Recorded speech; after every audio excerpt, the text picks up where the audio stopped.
de la loi de 2005, ouais, enfin, ça travestit l'histoire. Enfin, bon, j'ai fait quand même une petite introduction d'une demi-heure, là. Il faut quand même tenir compte de ce que je dis aussi.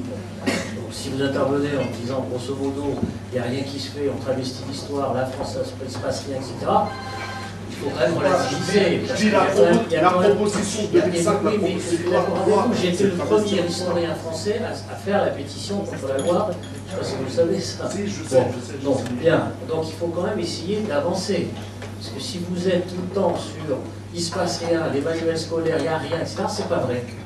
Ça fait très longtemps que vous n'avez pas été à l'école. Parce que si vous avez été cette année à l'école, vous auriez vu que, effectivement, les histoires de guerre d'Algérie, de colonisation, tout ce que vous voudrez, c'est dans les manuels scolaires de plus en plus en France. C'est marqué, c'est écrit. Je peux vous voir après, je vous montrerai les manuels scolaires.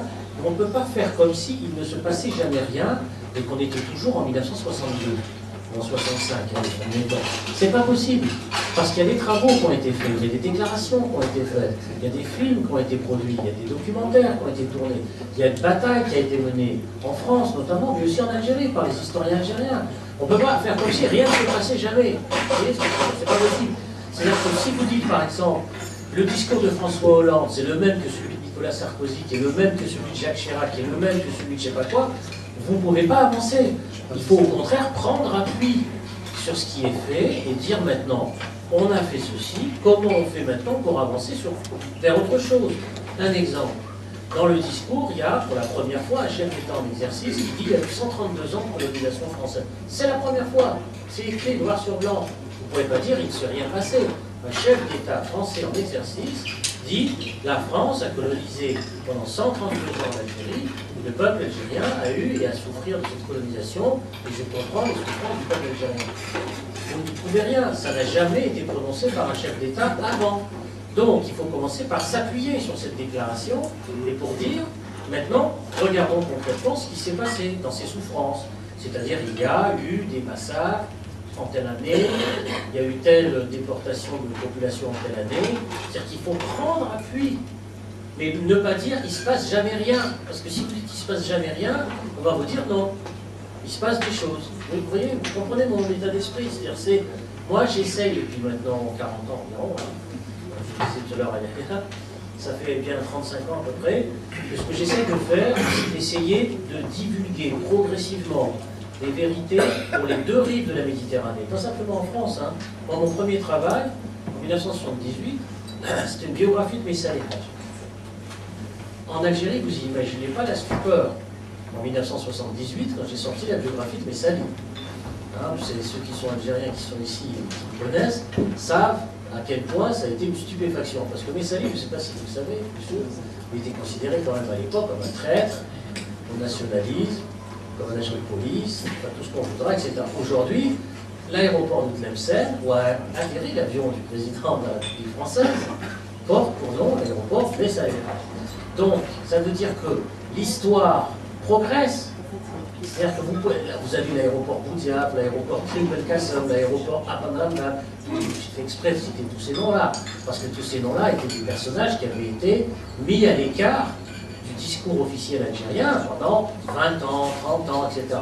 Mais les historiens ont travaillé, ont produit, ont combattu. Donc, à un moment donné, ont essayé de faire reconnaître ces réalités historiques. Et vous allez arriver, quand vous arrivez à Constantine, et bien vous arrivez à l'aéroport Ahmed Boudiaf.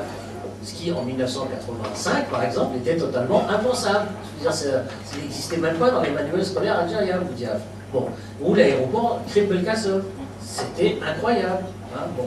Etc., etc. Donc, ça, c'est du côté algérien.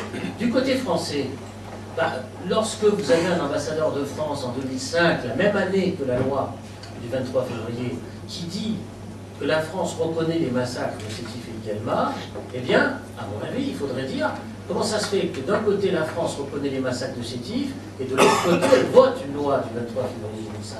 Ça, c'est le double discours, on ne peut pas accepter ça. De quel côté on est? Est-ce qu'on est du côté du discours de l'ambassadeur ou est-ce qu'on est du côté du discours qui glorifie le colonialisme?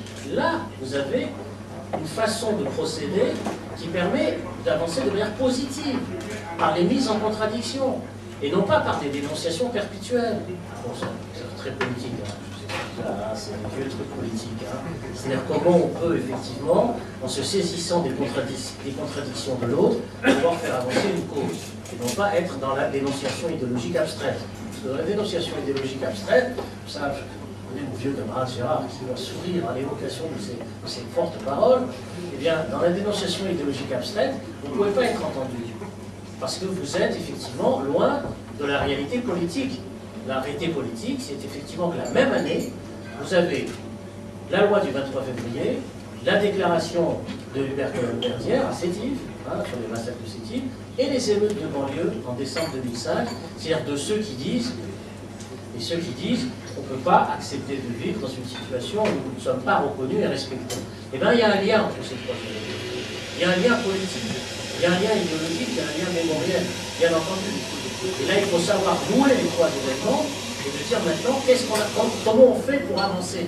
Qu'est-ce qu'on reconnaît? Donc il y a des choses qui sont vraies, qui sont justes dans ce que vous dites, je ne suis pas contre. Hein. Mais moi, ma préoccupation, c'est de savoir comment on avance. Alors les vérités, ben, on va les dire.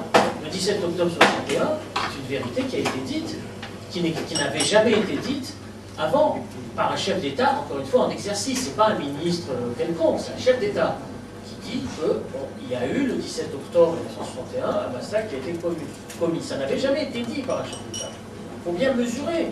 Alors maintenant, en s'appuyant sur cette déclaration, vous pouvez demander l'ouverture d'archives, vous pouvez demander le fait que des responsables soient traduits en justice, vous pouvez vous appuyer sur les déclarations qui existent déjà pour pouvoir avancer. Mais si vous dites « je ne m'appuie sur rien, il ne se passe jamais rien », vous êtes seul dans la société. Or, il ne faut pas être seul si vous voulez avancer réellement. Donc c'est pas contre vous que je dis ça, hein. C'est un titre pédagogique. Hein. Encore une fois, j'insiste sur cet aspect-là, les vérités historiques, les historiens les établissent pas à pas depuis des années. De Pierre Vidal-Naquet, le travail qu'il a mené dans les années 55-60, jusqu'à, en passant par, je ne vais pas citer tous les historiens français ou même, les historiens algériens, jusqu'à Mohamed Harbi, ben, ils ont tous combattu depuis 50 ans pour délivrer des vérités. Maintenant, il faut que ces vérités historiques passent du domaine du savoir académique au registre du politique. Il faut le passage. Or, qu'est-ce qui s'est accompli à la fin de l'année 2012? C'est un début de passage, où on est passé effectivement de l'histoire, au sens classique du terme, à la politique. C'est-à-dire que vous avez effectivement un discours à Alger du chef d'État français qui évoque ce que je disais tout à l'heure, les souffrances du peuple algérien, mais qui évoque aussi un aspect très important. C'est le fait qu'en France, il y a eu des anticolonialistes. Et qu'il a cité les noms d'André Mandouze, etc. Je ne sais pas si vous avez lu ce discours, je ne sais pas si vous l'avez lu. Bon. Mais c'est la première fois que vous avez dans un discours français l'évocation de ce qu'on pourrait appeler la double France.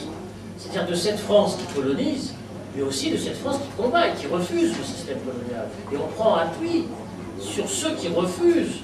Parce que sinon, vous êtes dans des situations d'enfermement où vous ne pouvez pas avancer. Vous ne pouvez pas pratiquement avancer. Alors ce discours-là, à mon sens, je me trompe peut-être, hein, il peut être un point d'appui pour aller plus loin, et non pas un discours de négation, où il ne se passe rien.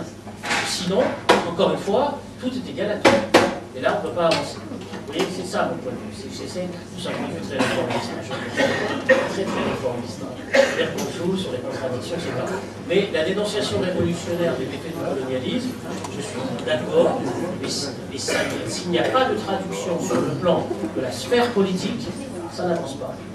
Qu'un chef d'État français à Alger et à Tlemcen signifie cela, c'est un point d'appui. Aujourd'hui, pour avancer, qu'on le veuille ou non. Voilà.